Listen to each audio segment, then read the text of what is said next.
or afternoon day. My name is Beverly Hosford. I'm here with Erin Nitschke. We are chatting for the NFPT, National Federation of Professional Trainers, chatting with you about health and fitness topics that pertain to fitness professionals who train clients, but really what we talk about is pertinent to just about anybody. And today we're going to talk about how to track sleep, why tracking sleep is important, and what you should do with the information and how you can use it in your life and how you could use it in your client's life. But certainly if you are a personal trainer or a fitness instructor or a health coach or even like a naturopath or physical therapist, anybody who's seen clients that sleep, you could bring this in as an option, another piece of the puzzle to look at. Surely you ask your clients about what they're eating. You ask them about how much water they're drinking. Maybe you ask them about their mood sometimes. And you probably do ask people, how did you sleep last night? I know I always did, but I didn't realize how much more there was beneath the surface until I dove into sleep science further. And we've done a few episodes on sleep science and solutions in the past, and we'll throw those in the comments. But today our goal really is to give you the hands-on applicability. And so, Erin, you want to jump in and tell everyone why do we want to track sleep? Why keep track of it? Why not just sleep? Like, why not just roll with the sleep and don't worry about how much or how often? Right. Well, as you mentioned, there is a whole body of science about sleep, and we're starting to see it emerge more and more in the fitness industry and kind of making those connections about that being a potential barrier or a potent piece of the formula to achieving health and fitness. So we know that there are health consequences with a lack of sleep. We know that it contributes to increased rates of obesity, and with that comes type 2 diabetes, and not to mention an increase in cortisol and all of that stuff that we visited about in earlier episodes, but there's a direct connection. And so understanding how your clients are sleeping can help you identify a pattern within their lifestyle and examine whether or not that could be part of the issue, especially if you've got clients that just aren't progressing. You're doing everything right, or at least you're doing everything you know how to do with the given knowledge that you have and with the amount of information you've gathered from your client's history. And things are just not, the puzzle's not fitting together. It's not resulting in the picture that you originally had. And so take it a little bit deeper and understand that, okay, so we know that diet is dialed in, we know that activity is dialed in, but what's that missing piece? And it very well could be sleep. It's not within your scope of practice to diagnose sleep issues or say, I think, you've got, narcolepsy or anything like that, but it is within your scope to understand your client. And with that comes understanding various aspects of their lives, including how they manage stress. If they're not getting a good amount of sleep consistently, their stress levels are going to go up. That also is going to affect the achievement of fitness goals. So it's really about understanding your client as a whole person, and sleep is a part of that. Yeah, multidimensional fitness, as you call it, Erin. Yep, absolutely. And I love what you said, especially if we're hitting a roadblock and we're not seeing progress or having trouble motivating someone or having trouble getting through to them. It could very well be because they're not sleeping. And sometimes people aren't sleeping well just because of habits. Sometimes they're not sleeping well because of disorders. And sometimes they're not sleeping well because of stress in their life. And then you may need to turn to mindfulness practices, which is another topic that you talk about a lot, Erin. And I did throw in the comments our sleep strategies episode, our sleep secrets episode, and our sleep disorders episode. So if you're looking to learn about sleep science and more about why it's so important, Erin touched on it beautifully, really briefly. But if you want to dive into that more, I encourage you to take a look. And so so it's important to track sleep. It can be that make or breaker. It can be what really changes things for you.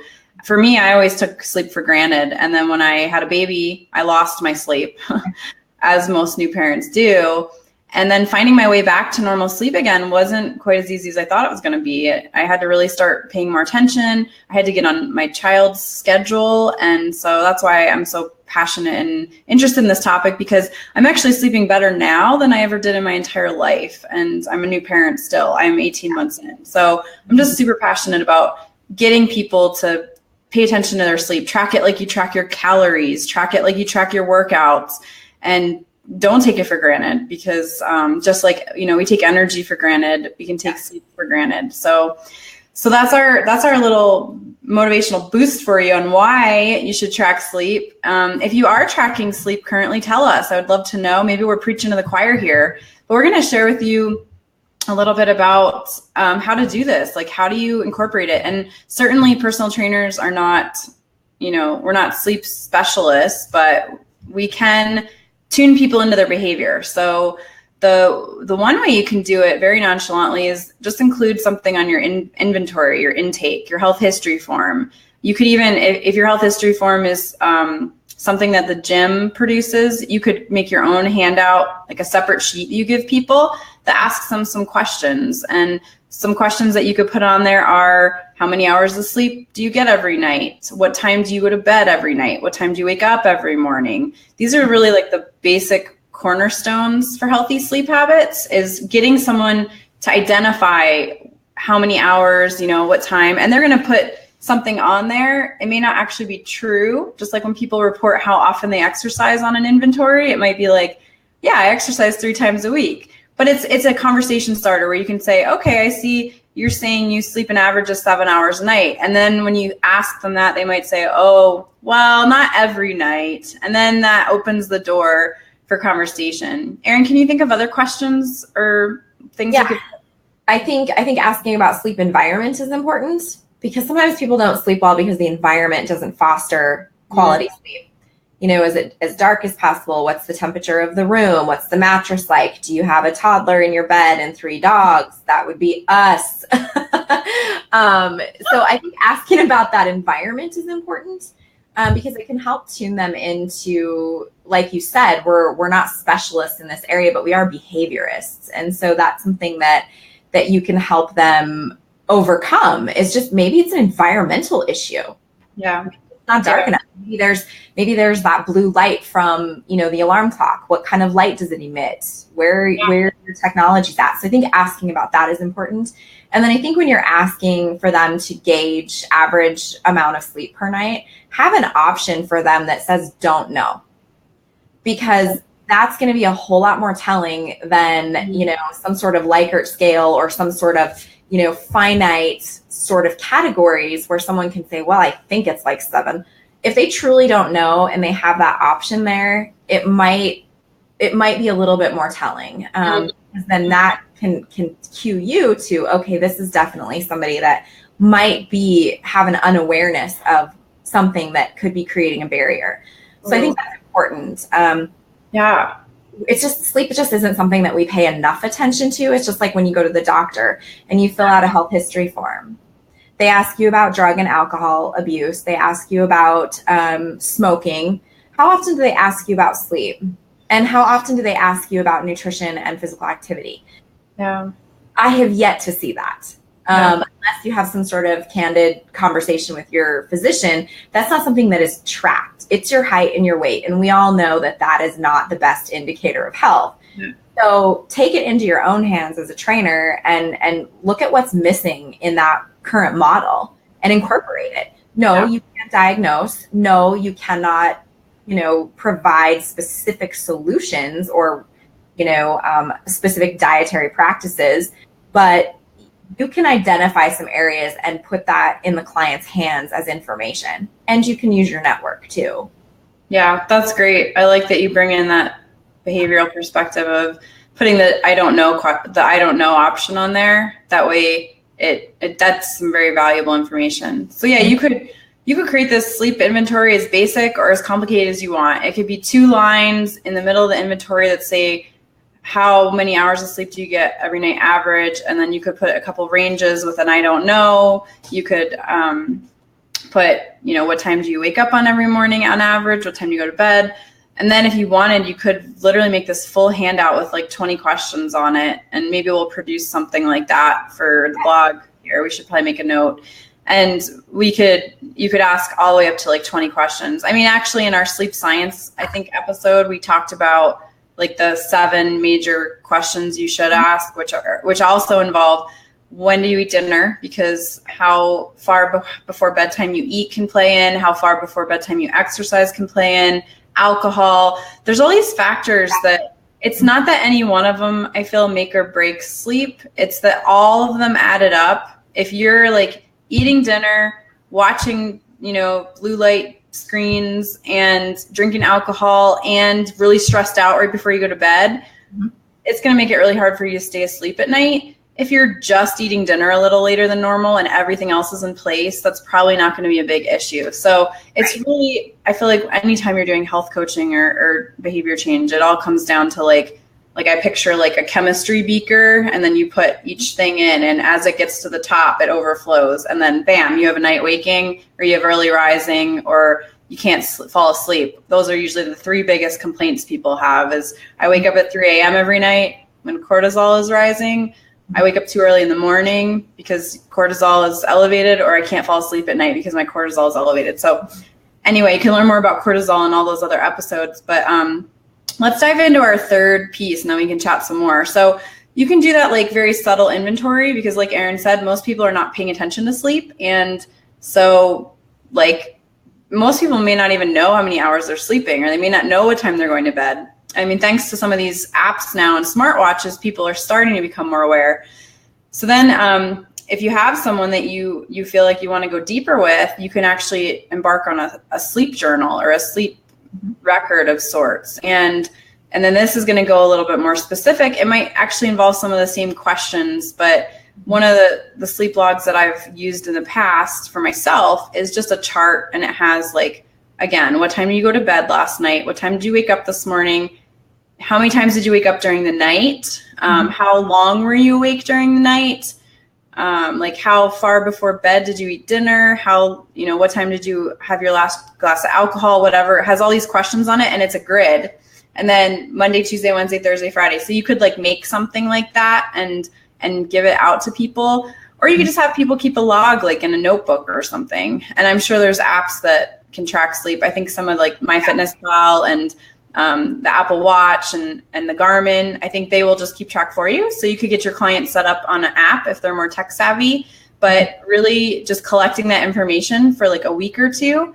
Because here's the thing with sleep is a bad night's sleep doesn't necessarily indicate like what happened that day. It could indicate some things that happened the days before that, because stress is accumulative.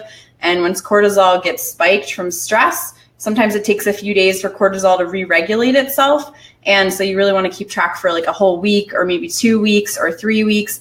And then we have other things that happen in our lives. Like women have hormone cycles and men, I feel like men have a hormone cycle of their own in some ways. And so keeping track for a couple of weeks or a month.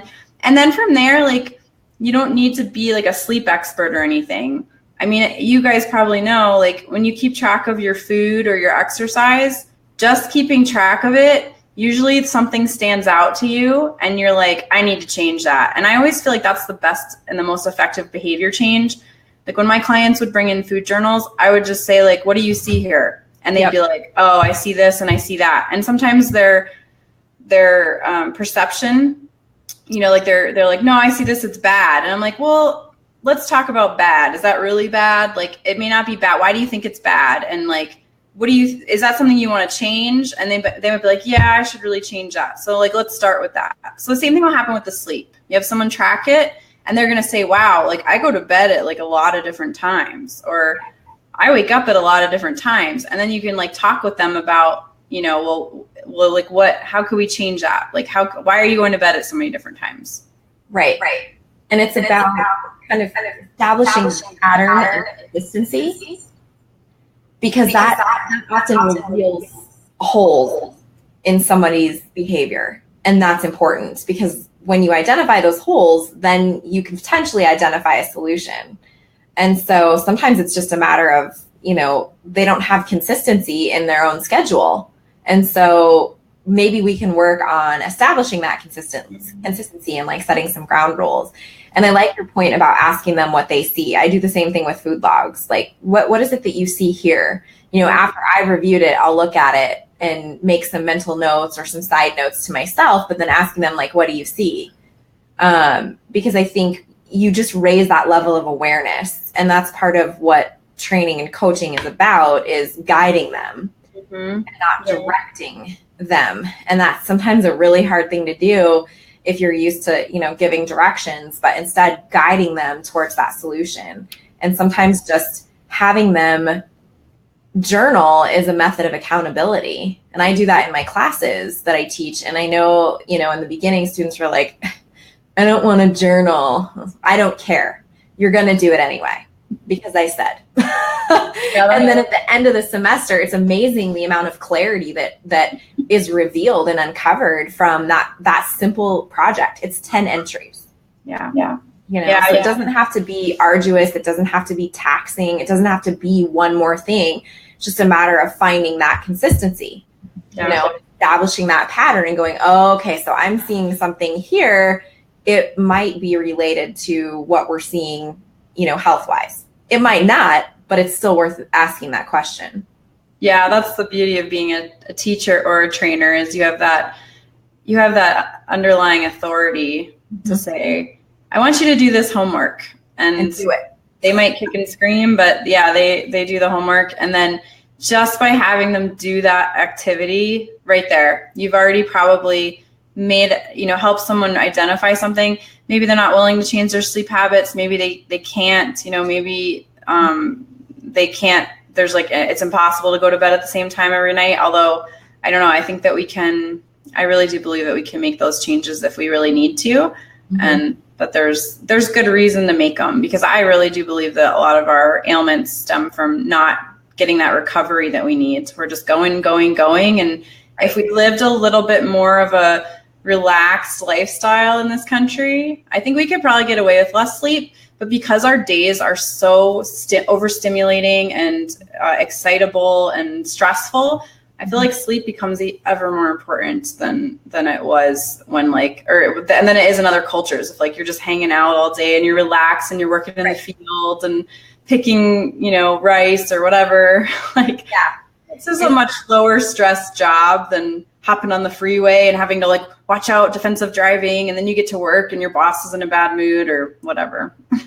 Yeah, I think we often minimize the importance of sleep because there's this perception that, well, if we're eating right and we're exercising, that's where the work is done.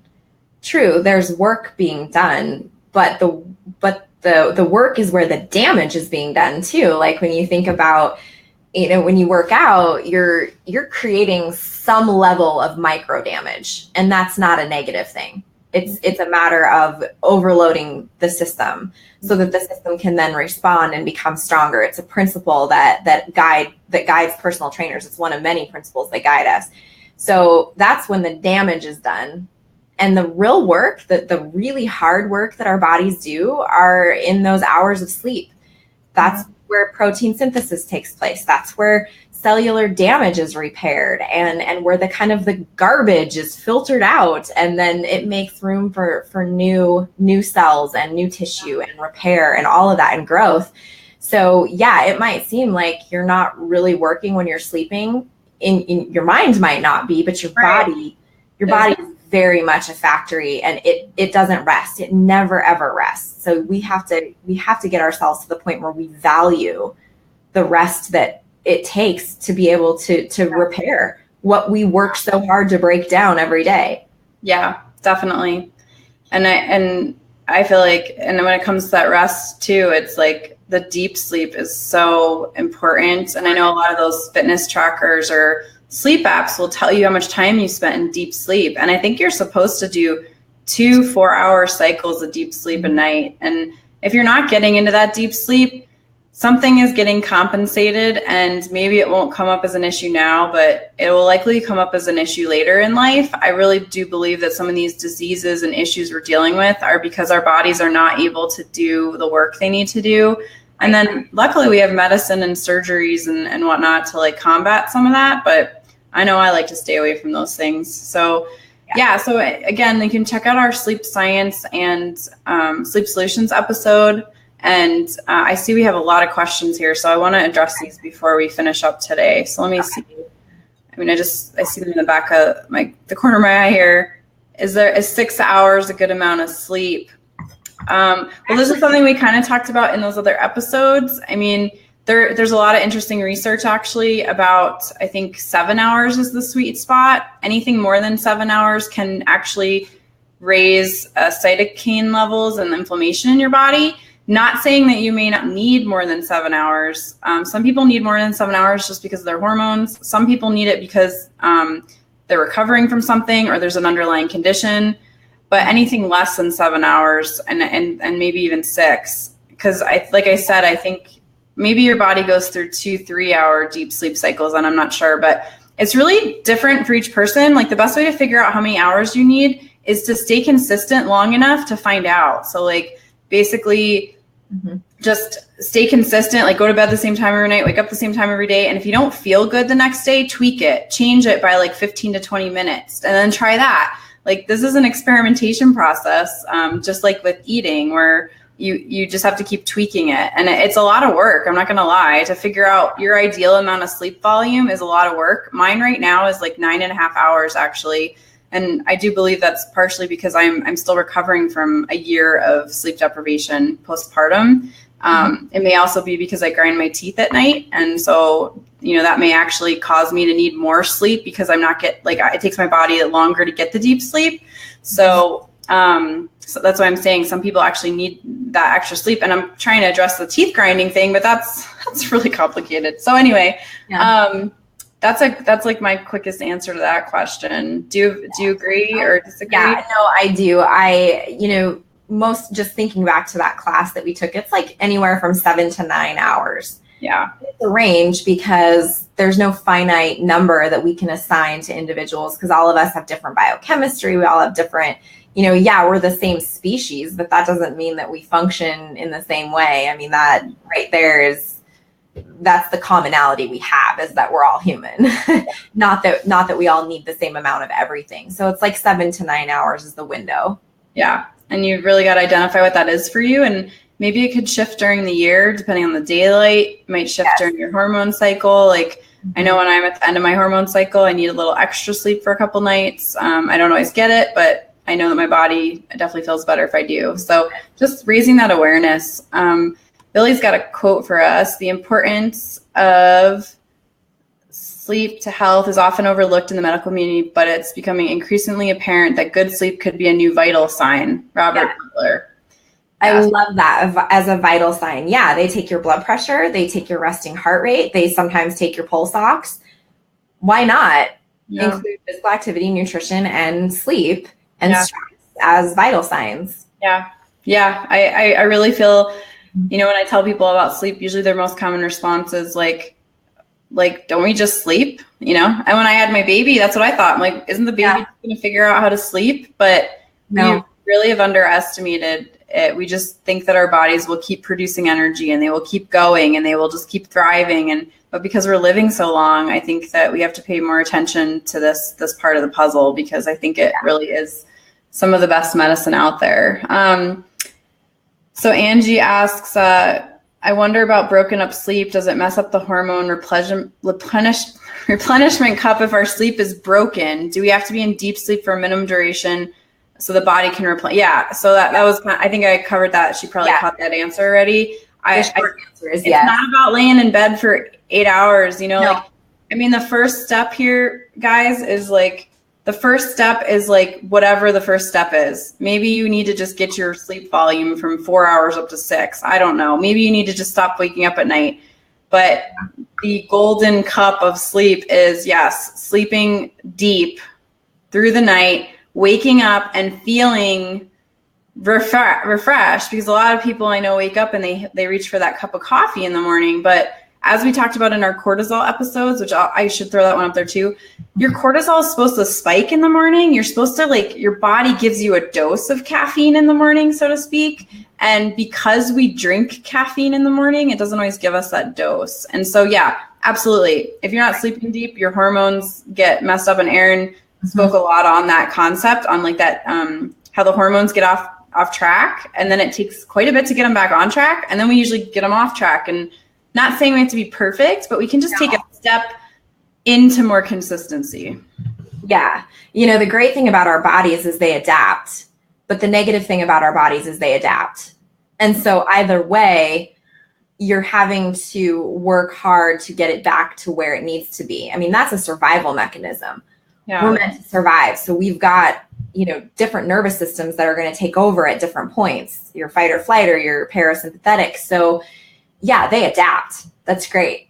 But then they adapt. And so you have to redo, remake, and realign with what the body actually needs. And to do that, you have to be aware.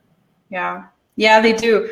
They adapt and they sacrifice one thing for another. So some people's bodies adapt to the lack of sleep by elevating cortisol chronically and elevating glucose chronically and decreasing growth hormone chronically. So like there's going to be an exchange. The thing, I wish that the exchange was like on one of those tickers on our wall where it's like, hey, you didn't get enough sleep last night. So here are the things that here's what you traded in. You traded in some growth hormone. You traded in some melatonin.